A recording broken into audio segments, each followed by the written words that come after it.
Jake Martinez looked out the big window of the space station. Stars filled the black space around them. He had been working on the New Horizon station for 3 years now. It was his job to study alien life forms. But today was different. Today, real aliens were coming to visit. The station's speakers crackled to life. All crew to stations. The Valerian ship is approaching.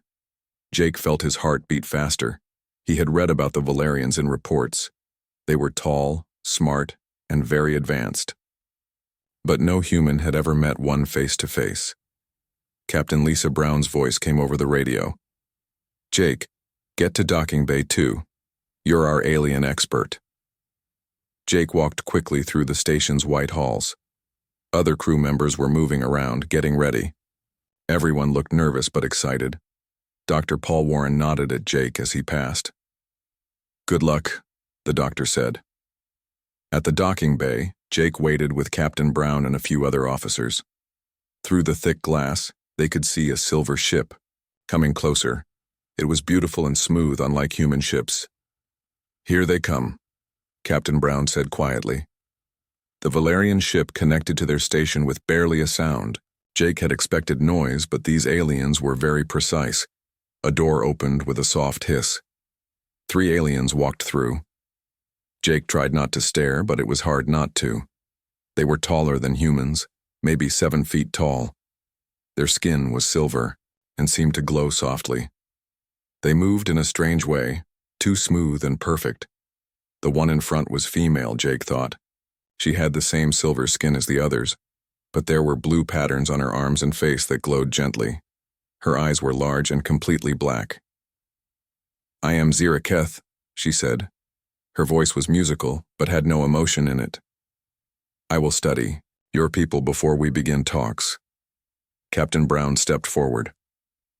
"Welcome to New Horizon. I'm Captain Brown. This is Jake Martinez, our alien life specialist." Zira Keth looked at Jake for a long moment. Her black eyes seemed to see everything about him. Jake felt uncomfortable but tried not to show it. "You will be my primary subject," Zira Keth said to Jake. "I will observe you." Jake wasn't sure what that meant, but he nodded. "I'll help however I can." Over the next few days, Jake noticed Zira Keth everywhere. When he ate breakfast, she sat at a nearby table. When he worked in the lab, she watched. From the corner, when he exercised, she was there with a small device in her hand. At first it bothered Jake, but Zira Keth was polite and kept her distance. She never got in his way or asked personal questions. She just watched and took notes on her device. On the 3rd day, Jake was in the rec room playing cards with Amy Foster and Tony Blake. They were laughing at Tony's bad jokes when Jake saw Zira Keth in the doorway. She was staring at them with a puzzled look. "What's so funny?" Amy asked Jake. "Nothing," Jake said, but he kept thinking about Zira Keth's confused face. Later, Jake was walking to his room when the station's alarm went off. A voice said, "Medical, emergency in Section C. All medical staff respond." Jake ran toward Section C. He wasn't medical staff, but he wanted to help. In the hallway, he found Dr. Warren working on a crew member who had fallen and hit his head. There was blood on the floor. "Get me the medical kit from the wall," Dr. Warren said. Jake grabbed the kit and helped hold the injured man steady while the doctor worked. His hands were shaking a little, but he did his best to help.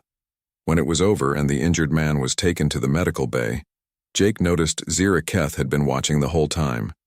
She looked at her device, then at Jake, then back at her device. That night, Jake couldn't sleep. He went to the observation deck to look at the stars. It was quiet there, and he liked to think when he looked out at space. He was surprised to find Zira Keth there too. She was standing by the big window, perfectly still. "Do you not sleep?" Jake asked. "I require less rest than humans," she replied. "I was observing the stellar formations." Jake joined her at the window. "Beautiful, isn't it?" Zira Keth tilted her head. "Beautiful? I do not understand this word in your context. The stars are efficient nuclear reactions at optimal distances." Jake smiled. "Yeah, but they're also beautiful, pretty to look at. They make you feel good inside. Feel good? Ziraketh looked at her device again. Your heart rate increased when you said that. Your brain activity changed. Why? That's what beauty does, Jake said. It makes us feel something. Ziraketh was quiet for a long time. Jake thought she might leave, but she stayed by the window. Your people are very strange, she said finally. Strange? How? You make decisions that are not logical. You help others even when it puts you at risk. You find meaning in things that have no practical purpose. She paused. Like beauty. Jake thought about this. I guess we do things that don't always make sense, but that's what makes us human. Human, Ziraketh repeated like she was testing the word. They stood in comfortable silence for a while. Jake found himself relaxing around the alien woman.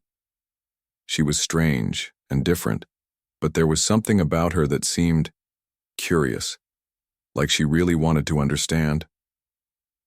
A week passed. Jake got used to being watched. Sometimes he even forgot Ziraketh was there. She had a way of staying very quiet and still, but he started noticing other things too. Sometimes when he looked at her, she looked away quickly. When he laughed with his friends, she moved closer to listen. When he was sad about news from Earth, she watched him with what looked like concern. On the 7th day, Jake was back on the observation deck. The stars were bright that night, and Earth was visible as a small blue dot in the distance. He was thinking about his family back home when footsteps approached. You come here often, Ziraketh said. Jake turned. She was closer than usual, only a few feet away. Yeah, I like to think here. It's peaceful. I have been monitoring you for 7 of your days, Ziraketh said. Her voice was still calm, but something was different. I know, Jake said. You're not exactly subtle. I have recorded your heart rate, brain patterns, hormone levels, and behavioral responses to various stimuli. She held up her device. Your reactions are most interesting. Jake felt a chill. You've been measuring my everything? Yes. Ziraketh stepped closer. The blue patterns on her skin seemed to glow brighter. Your species confuses our models. You are inefficient, emotional, and unpredictable, yet you achieve remarkable things. Thanks, I think, Jake said. Ziraketh looked at her device, then back at Jake.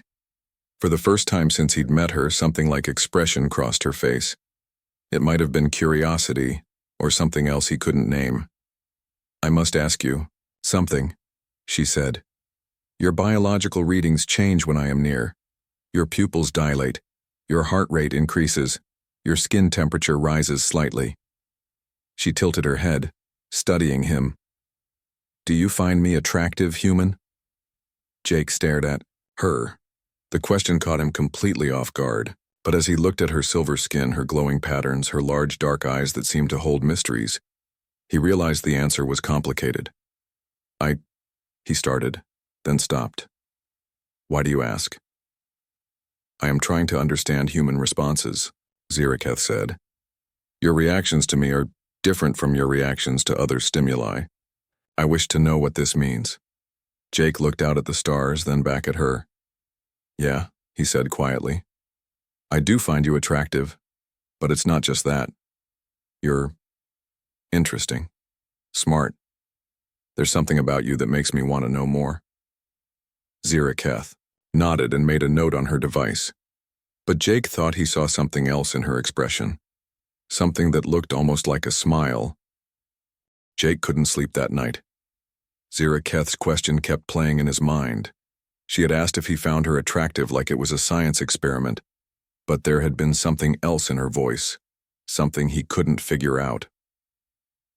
The next morning, Jake felt angry. He found Ziraketh in the station's main lab looking at data on a computer screen. We need to talk, Jake said. Ziraketh looked up from her work. Is there a problem, Jake Martinez? You've been studying me like a lab rat, Jake said, measuring everything I do, everything I feel. You didn't tell me. I informed Captain Brown of my observation protocols, Ziraketh replied calmly. It was not secret. But you didn't tell me, Jake said. I thought we were just talking, getting to know each other. Ziraketh stood up slowly. She was much taller than Jake, but somehow she didn't seem threatening. You are angry with me. Yeah, I'm angry. Jake crossed his arms. How would you feel if someone was secretly recording your every reaction? I would not feel anything, Ziraketh said. Valerians do not experience anger. Jake stared at her. You don't feel anger? At all? We removed such inefficient emotions from our genetics long ago. Ziraketh tilted her head. Your anger serves no logical purpose. It wastes energy and clouds judgment. Maybe, Jake said. But it also tells me when something isn't right, when someone has crossed a line. Ziraketh was quiet for a moment. She looked at her device, then set it down on the table. I did not mean to cause you distress. I am trying to understand your species. Why? Jake asked. What's so important about understanding humans? Ziraketh walked to the lab's window. Outside, her people's silver ship gleamed in the starlight.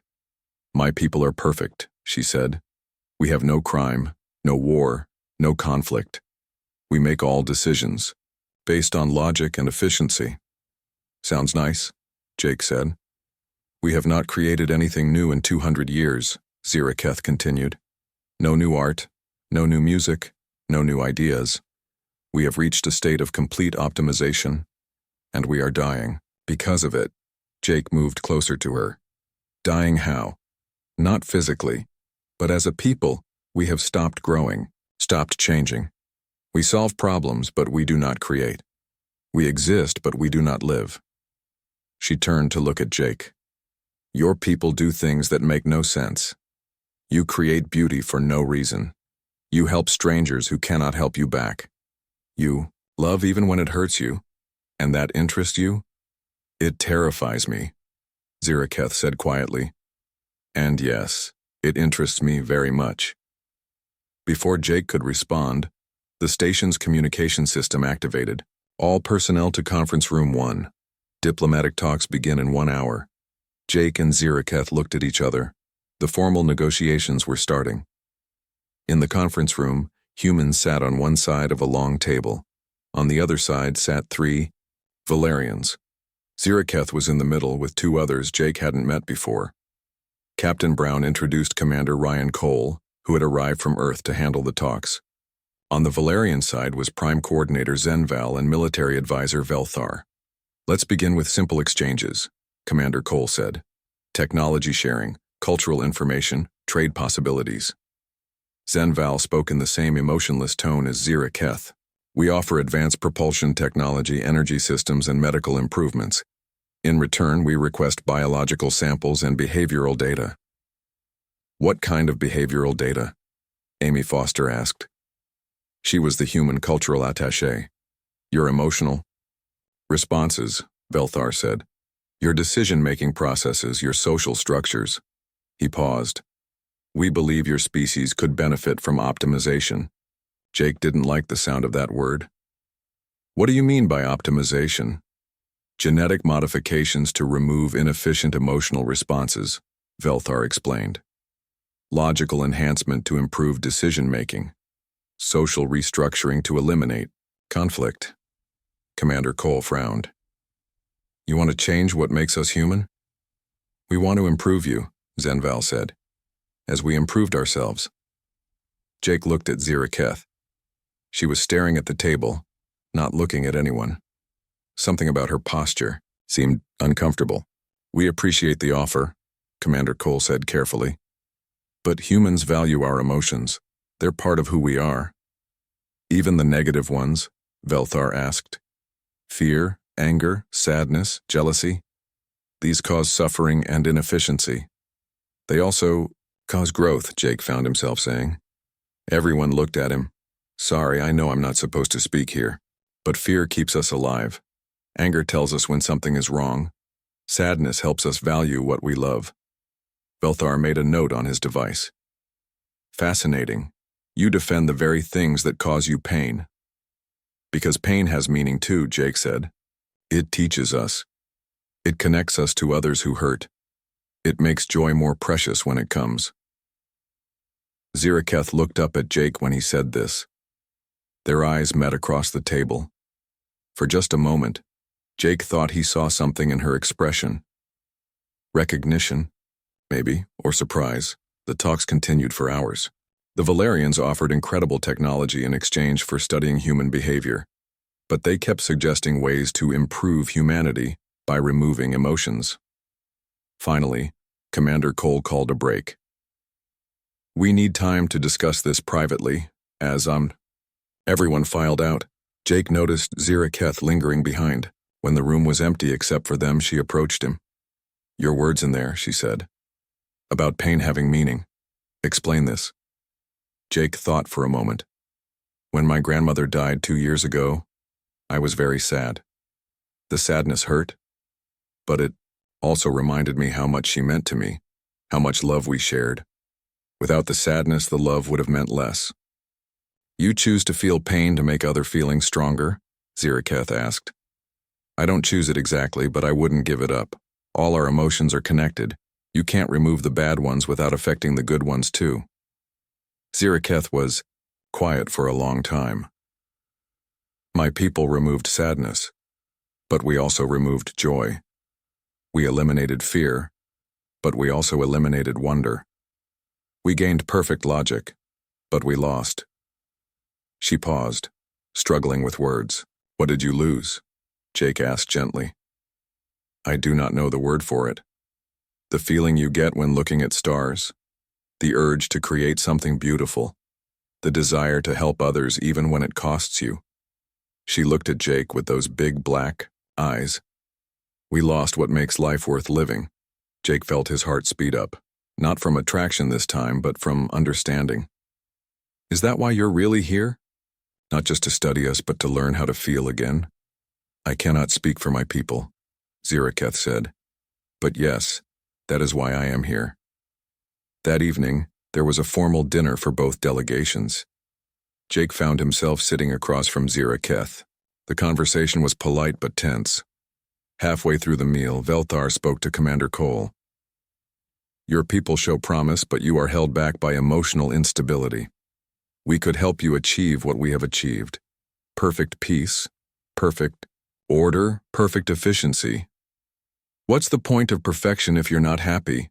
Amy Foster asked. Happiness is an illusion, Velthar replied. Contentment comes from logical fulfillment of purpose. Jake couldn't stay quiet. But who decided what your purpose was? Did you choose it, or was it chosen for you? Velthar's silver skin darkened slightly. We chose the logical path. Did you? Jake asked. Or did someone remove your ability to choose anything else? The table went silent.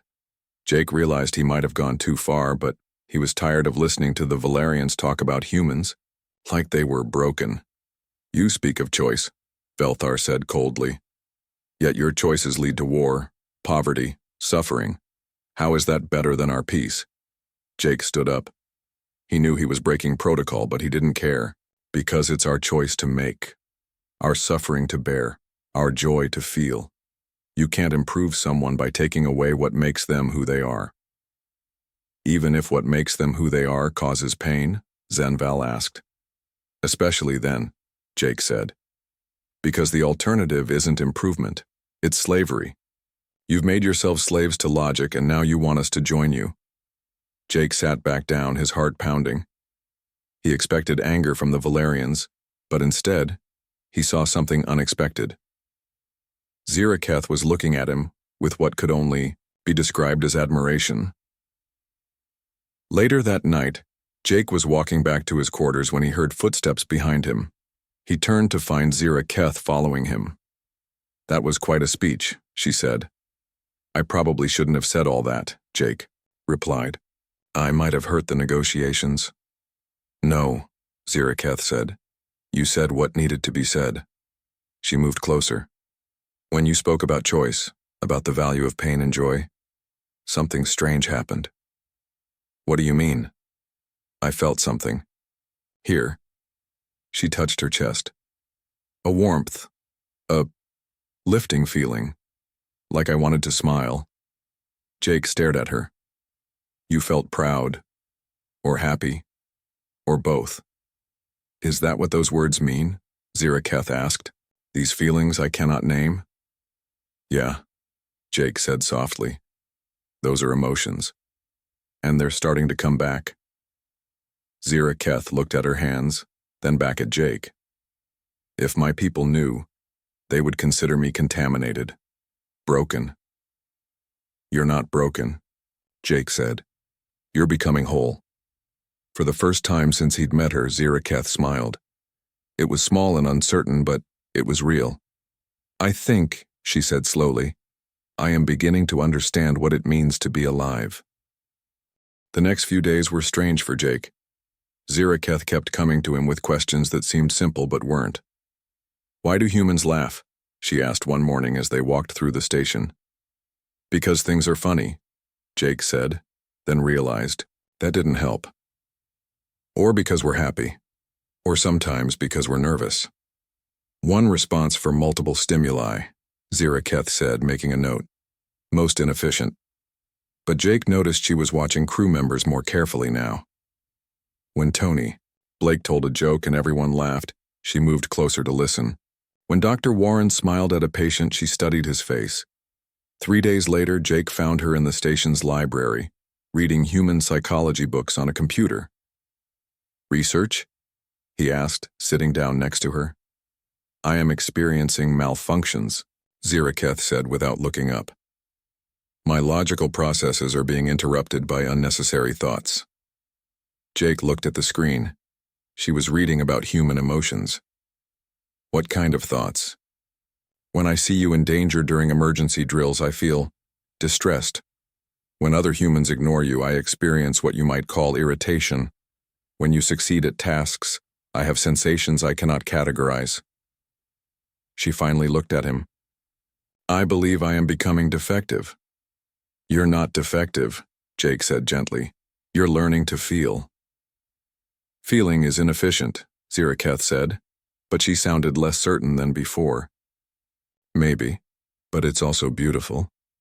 Ziraketh was quiet for a moment. Explain beautiful again. I still do not fully understand. Jake thought about it. Come with me. He led her to the station's art gallery.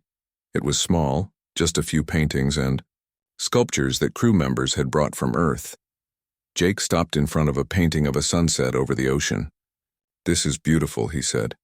It is a representation of light refracting through atmospheric particles. Ziraketh said.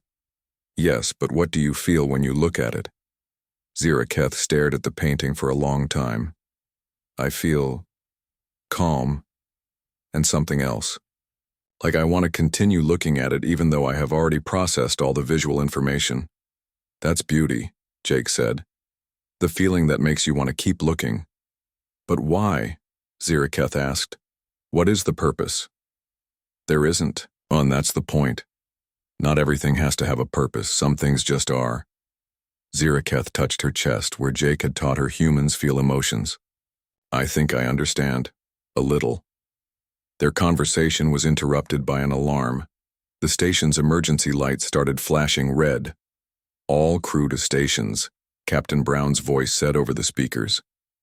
We have received a distress call from Colony 7. They are under attack by raiders. Jake felt his stomach drop. Colony 7 was a small human settlement on the edge of known space. If raiders were attacking, the colonists were in serious trouble. In the command center, everyone was moving fast. Jake wasn't military, but he wanted to help however he could. What's the situation? Commander Cole asked Captain Brown. 12 raider ships attacked Colony 7 2 hours ago. They're demanding supplies and threatening to kill colonists if they don't get them. Captain Brown looked grim. The colony's defenses won't last much longer. How long to get there? Cole asked. 18 hours at maximum speed, the navigation officer replied. The colonists don't have 18 hours, Dr. Warren said quietly. Jake looked around the room. Human faces showed worry, anger, determination. Then he saw the Valerians. Zenval, Velthar, and Ziraketh stood together, their faces showing nothing at all. The Valerian ships could get there in 6 hours, Captain Brown said to Zenval. Will you help us? Zenval consulted his device. Our analysis shows a 73% chance of casualties if we engage. The logical choice is to avoid involvement. People will die, Commander Cole said. People die regardless of our actions, Velthar replied. We cannot save everyone. It is inefficient to try. Jake felt anger building in his chest. Those are innocent families, children. Their survival or death does not affect Valerian interests, Zenval said calmly. Jake started to argue, but Captain Brown held up a hand. We'll go ourselves. Prep the shuttles for rescue operations. As everyone rushed to prepare, Jake noticed Ziraketh standing alone by the window. She was staring out at space, her hands pressed against the glass. Are you okay? Jake asked. I do not understand my people's decision, Ziraketh said quietly. When I think of the colonists dying, I feel wrong, disturbed. That's compassion, Jake said. It means you care about others, even strangers. But caring about strangers serves no logical purpose. Maybe logic isn't everything, Jake said. Maybe caring is more important than being efficient. Ziraketh turned to look at him. You are going to help them, aren't you? Even though it's dangerous. I have to try. Those people need help. You might die. Yeah, but if I don't try, they definitely will. Ziraketh stared at him for a long moment. Something was happening in her face, emotions fighting with logic. I do not want you to die, Jake Martinez. Jake felt his heart speed up. Not from attraction this time, but from the raw honesty in her voice. I don't want to die either. But some things are worth the risk. 2 hours later, Jake was in a shuttle with Captain Brown and a rescue team.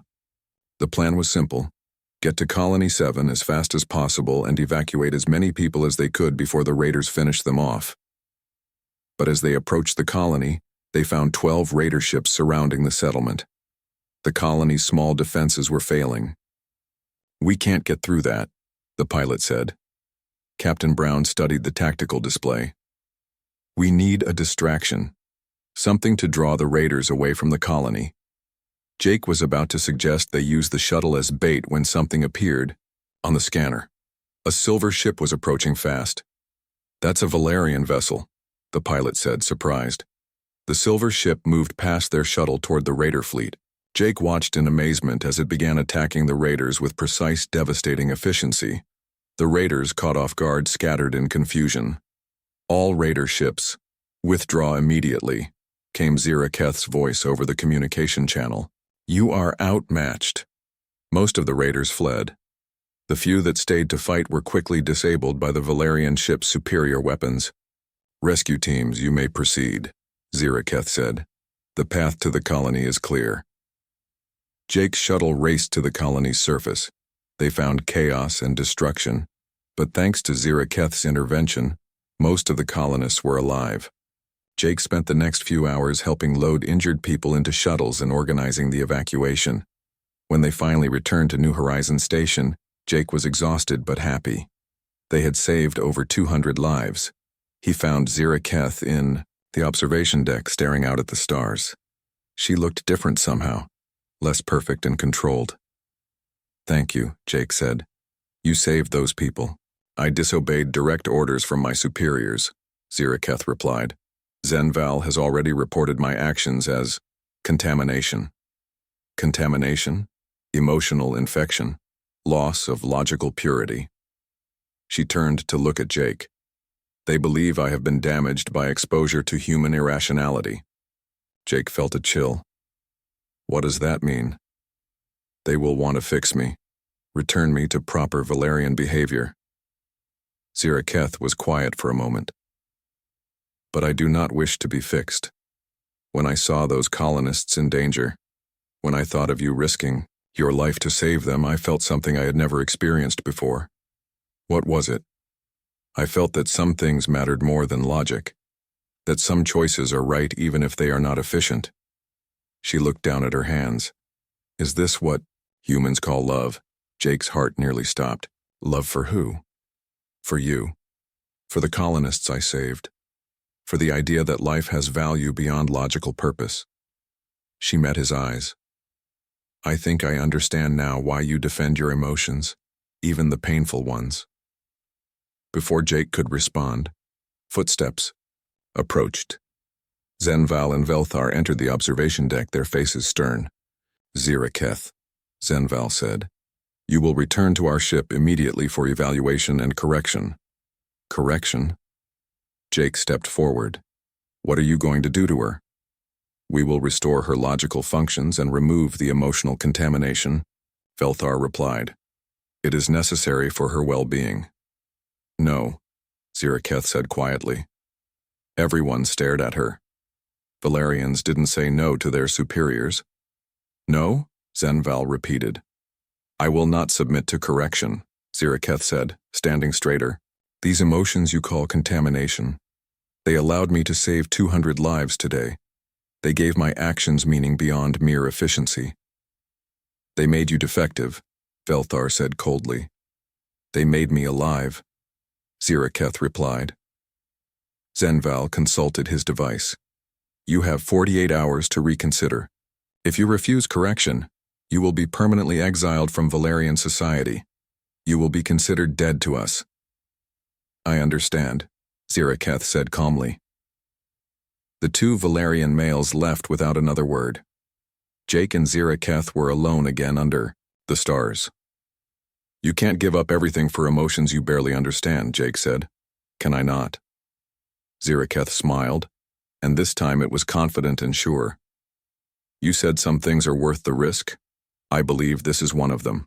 Jake looked at this alien woman who had learned to feel, who had chosen love over logic, who had saved lives because it was right rather than efficient. And he realized he was falling in love with her too. Whatever happens, he said. You won't be alone. Ziraketh took his hand. Her silver skin was warm against his. I know, she said, and that makes all the difference. The next morning brought unexpected visitors. Senator Kate Murphy arrived from Earth with a team of diplomats and scientists. Jake watched from the docking bay as they boarded the station, looking serious and important. Big day today, Captain, Brown said to Jake. Earth wants to know if we're making progress with the Valerians. Jake wasn't sure what to tell her. The formal talks had stalled. The Valerians wanted to study and improve humans while humans wanted to stay human. And now Ziraketh faced exile for learning to feel emotions. In the main conference room, Senator Murphy sat across from the Valerian delegation. Ziraketh was there, but she looked different. The glowing patterns on her skin seemed dimmer, and her posture was less perfect than before. Let's be direct, Senator Murphy said. What exactly are you offering humanity? Zenval activated a holographic display. Advanced propulsion technology that would allow travel between star systems in days instead of months. Energy systems that could power entire worlds without pollution. Medical technology that could eliminate most diseases and extend human lifespans to over 200 years. Jake heard gasps around the room. The technology the Valerians offered was incredible. In exchange for what? Dr. Alex Rivera, a specialist in alien psychology, asked. Cooperative study of human emotional and social systems, Velthar replied.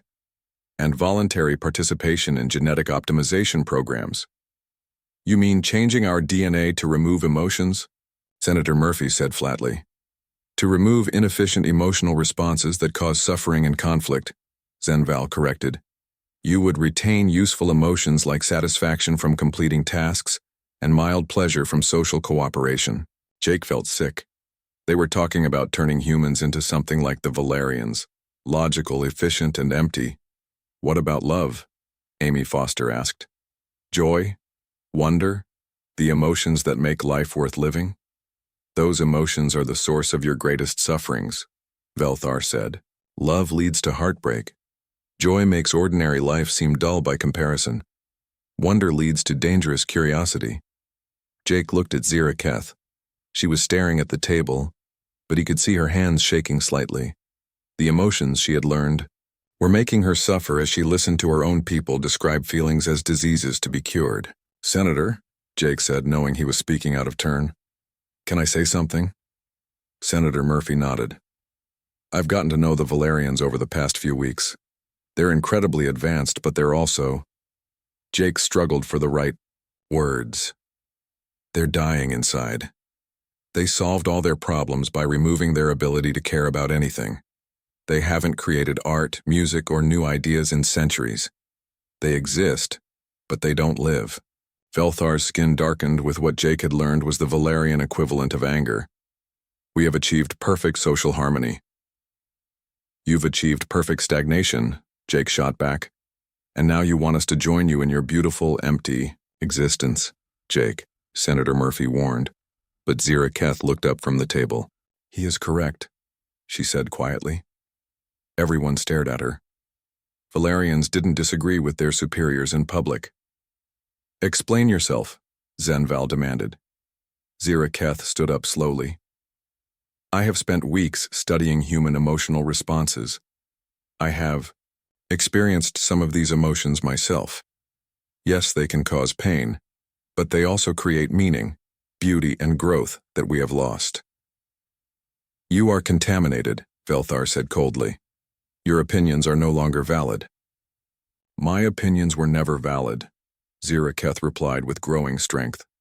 None of our opinions are valid because we removed our ability to have them. We made ourselves into perfect machines, and now we wonder why we feel empty. Zenval activated his device. The contamination is worse than we thought. Keth Prime will need to handle this personally. Jake didn't like the sound of that name. Who is Keth Prime? Our genetic purity enforcer, Velthar explained. He specializes in correcting severe emotional infections. The meeting broke up in tension. As everyone filed out, Jake caught up with Zira Keth in the hallway. Who is this Keth Prime? He asked. Someone I hoped never to meet, Zira Keth said. Her voice sounded tired. He is completely immune to emotional influence. If anyone can force me back to pure logic, it is him. You don't have to go back, Jake said. You could stay here and be exiled forever from my people, never see my homeworld again, never know if other Valerians might learn to feel as I have. Zira Keth shook her head. The choice is more complicated than you think. That evening, Jake found Zira Keth in the station's small garden. It was just a few plants growing under artificial lights, but crew members came here when they needed to feel connected to life. She was sitting next to a rose bush, gently touching one of the flowers. It's beautiful, she said when Jake sat down beside her. Yeah, it is. But it serves no logical purpose, Zira Keth continued. It doesn't provide food or materials. It exists only to be beautiful. And that's enough, Jake said. Zira Keth looked at him. Is love like that too? Beautiful but purposeless? Jake thought about it. Love has a purpose. It connects us to others. It makes us want to protect and care for people. But you're right that it's also beautiful just for existing. I think I love you, Jake Martinez, Zira Keth said simply. Even though it serves no logical purpose. Even though it might destroy my life. Jake felt his heart race. I love you too. And maybe that's exactly why you can't give up your emotions. Love isn't supposed to be logical. They sat quietly for a while, holding hands in the artificial garden. Jake knew that tomorrow might change everything. But right now, this moment was perfect. The next day, a new Valerian ship arrived. It was darker than the others, more military-looking. Jake watched nervously as a single figure disembarked. Keth Prime was taller than other Valerians, with silver skin so pale it was almost white. His eyes were completely black without any hint of warmth or curiosity. He moved with mechanical precision. In the conference room, he sat across from Zira Keth. Jake was allowed to observe but not speak. You have been infected with human emotional responses, Keth Prime said. His voice was flat and cold. This infection has caused you to act irrationally and endanger Valerian interests. I saved human lives, Zira Keth replied. You violated direct orders and risked valuable Valerian technology for beings that provide no benefit to our species. Keth Prime consulted his device. You will submit to immediate emotional cleansing. And if I refuse, then you will be declared dead to all Valerians. Your genetic code will be removed from our records. You will become nothing. Jake watched. Zira Keth's face. He could see the emotions warring inside her. Fear, love, hope, despair. A few weeks ago, she wouldn't have felt any of them. I need time to decide, Zira Keth said. You have until tomorrow at noon, Keth Prime replied. Choose wisely. Emotion is a disease, but it can be cured. Death cannot be. After he left, Jake found Zira Keth in the observation deck again. She seemed to spend a lot of time there now, looking at the stars. What are you thinking? Jake asked. I am thinking about choice, Zira Keth said. For most of my life, I never had to choose anything important. Logic made all decisions for me. Now I must choose between everything I have ever known and everything I have learned to value. What does your heart tell you? My heart is new and uncertain, but it tells me that a life without choice is not really life at all. She looked at Jake. If I stay with you, what kind of existence will I have? I will be the only Valerian who has ever chosen exile for love. You'll be the first of many, Jake said. I've been watching your people. Some of them are starting to question things. Dr. Rivera thinks there might be others who secretly wonder what they've lost. You think I could inspire change in my people? I think you already have. Zenval has been asking questions about human creativity. Even Velthar seems curious about our art and music, even though he tries to hide it. Zira Keth was quiet for a long time. There is something else, she said finally. I have been secretly recording my emotional experiences and transmitting them to progressive scientists on my homeworld. If I am exiled, this research could be lost. Or it could be the beginning of a revolution, Jake said. The first step toward Valerians learning to feel again. A revolution built on love and beauty and hope, Zira Keth mused. How wonderfully illogical. The next morning came too soon. At noon, everyone gathered in the main conference room. Keth Prime sat at one end of the table, Zira Keth at the other. Between them sat the future of both their species. Have you made your decision? Keth Prime asked. Zira Keth stood up. Jake could see her hands trembling slightly, but her voice was steady. I have lived for 127 of your years without ever truly being alive, she said. I have existed without joy, love, wonder, or hope. I have been perfectly logical and completely empty. She looked around the room, her eyes stopping on Jake. In the past few weeks, I have experienced more life than in all my previous years combined. I have felt love and fear, hope and sadness, wonder and doubt. These emotions have made me imperfect, inefficient, and gloriously alive. Keth Prime waited. I refuse correction, Zira Keth said clearly. I choose exile. I choose love. I choose to be imperfectly, beautifully human. Keth Prime made a note on his device. Then you are dead to us. But as he spoke, something unexpected happened. Two other Valerians entered the room, junior scientists from Zenval's team. We also choose exile, one of them. 6 months later, Jake stood on the observation deck of New Harmony, the first joint human-Valerian colony.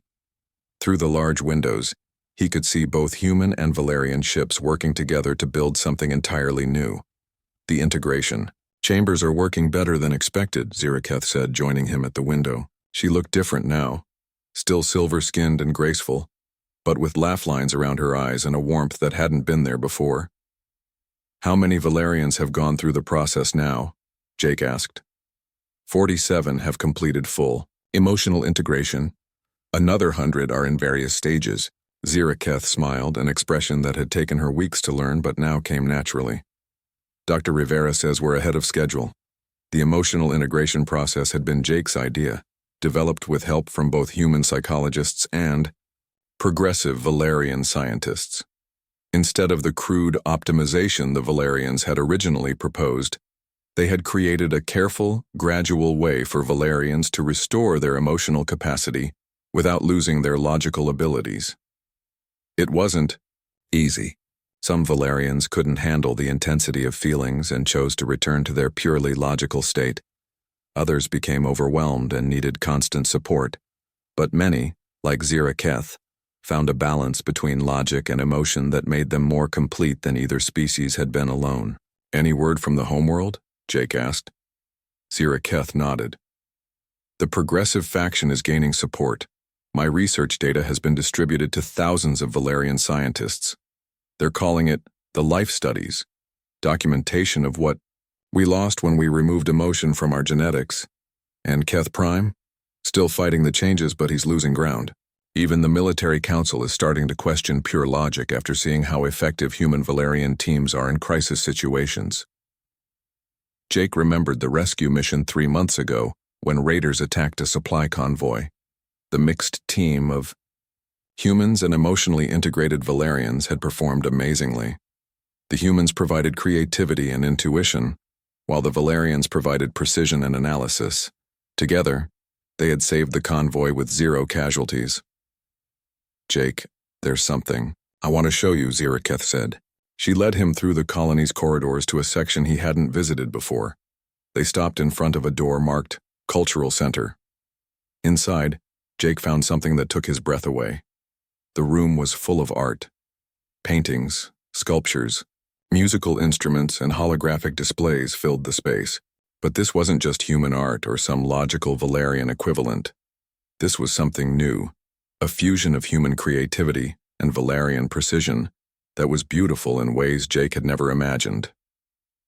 "The integrated Valerians have been creating," Ziraketh explained. "Art, music, poetry, stories. They're expressing emotions they never knew they could feel." Jake moved through the gallery in wonder.